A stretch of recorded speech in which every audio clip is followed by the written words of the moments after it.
La problemática alrededor de los pueblos indígenas ha reflejado la tensión entre visiones excluyentes hacia el indígena como sector social inferior que obstaculiza los proyectos modernizadores, y otras que reconocen la diversidad como elemento integrador en la construcción de Estado-nación.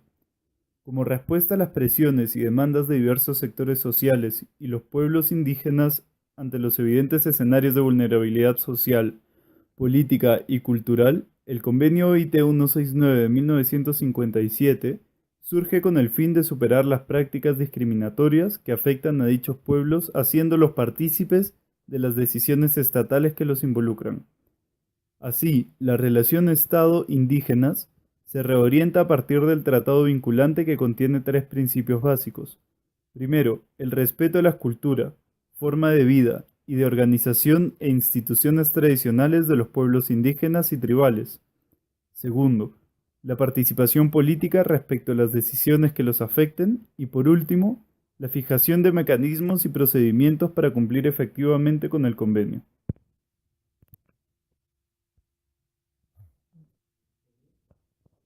Para comprender mejor el origen de la Ley 21-1991 sobre pueblos indígenas y consulta previa, debemos considerar la propuesta de John Kingdon sobre las ventanas de oportunidad política. Para Kingdon existen cinco elementos principales: los problemas, las políticas, policy, la política, las ventanas de oportunidad política y los emprendedores políticos. Estos elementos se organizan de modo que los problemas, las soluciones, policy, y las políticas, politics, son corrientes, con flujos distintos y variables. Sin embargo, cuando estas tres corrientes se cruzan, generan una ventana de oportunidad. Es esta ventana de oportunidad la que aprovechan los emprendedores políticos para que un problema público entre en la agenda de problemas de gobierno, con la intención de generar una política pública. El contexto político interno de la ratificación del Convenio 169 de la OIT es de búsqueda de consenso. Es un contexto en el que se busca un acuerdo entre los grupos guerrilleros y el Estado. Para comprender cómo esto se enlaza con la ratificación del Tratado 169 de la OIT, tenemos que tomar en consideración que la raíz de varios grupos guerrilleros se encuentra en la época de la violencia, ocasionada por conflictos en la redistribución de tierras. En este contexto, el convenio de la OIT intenta corregir el proceso de modernización colonizadora que históricamente excluye a los pueblos indígenas. Por otro lado, la corriente de solución está representada en el convenio 169 de la OIT. Este convenio es un tratado internacional adoptado en Ginebra en junio de 1989, que en combinación con los problemas existentes y el contexto político, generan una ventana de oportunidad al darle la posibilidad al Estado de Colombia de ratificar este convenio.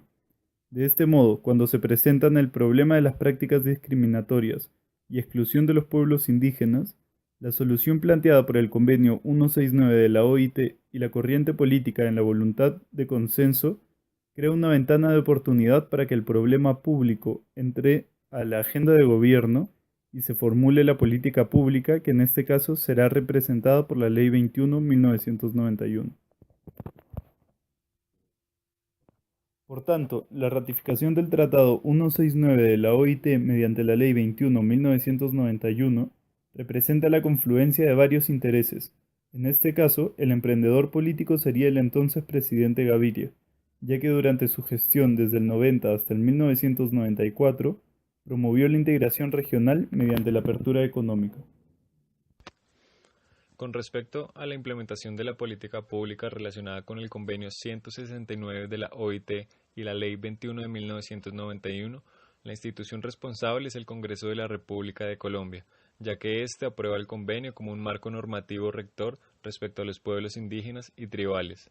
De modo que en el segundo artículo del Convenio 169, ratificado por el Gobierno de Colombia, se afirma que los gobiernos deberán asumir la responsabilidad de desarrollar, con la participación de los pueblos interesados, una acción coordinada y sistemática con miras a proteger los derechos de esos pueblos y a garantizar el respeto de su integridad. Ahora bien, si hemos definido al Congreso como representante del gobierno en la implementación de la política pública, es necesario identificar a qué modelo de organización planteada por Richard Elmore se asemeja más a su estructura. En primera instancia, la organización del Congreso de la República de Colombia se asemeja más al modelo del proceso burocrático. Podemos sostener esta afirmación confirmando que el poder de la organización se divide y se distribuye entre distintas unidades, comisiones o direcciones. Por su parte, según Sabatier, en el desarrollo de las políticas públicas participan una gran cantidad de actores. De su método sobresale la utilidad para resolver problemas complejos que involucran conflictos de objetivos, disputas técnicas importantes y múltiples actores de varios niveles gubernamentales. Es en este sentido que podemos identificar cómo el Convenio 169 de la OIT representó en su política hacia los indígenas un cambio de paradigma, en el que fundamentalmente se les reconoce como comunidades a las que debe garantizarse derechos fundamentales de autonomía, gobernabilidad e identitarios. La anterior política pública 167 de 1957 estaba más que todo dirigida a imponer escenarios e identificar los pueblos indígenas mediante procesos homogeneizantes.